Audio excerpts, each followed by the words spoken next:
Harvest ta guys. Mag-harvest ta o. Hanging ube. Dara. So, iyang tinanom gikan sa kamotes. May siya guys ang hanging ube. Kung may pang-uban ka na lang dako. Dako sulanan. Apa yung mga gagmay? Ay, dapat. Sa babaw guys. Dapat manggunahan na siya kanang buanan ba? Para di siya musakas babaw. Okay guys, 3 down. Gimme. 4 na.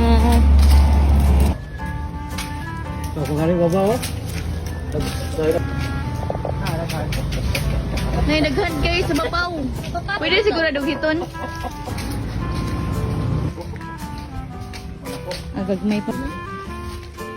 Gamay pa kayo. mahog naman siya. Tingnan na guys.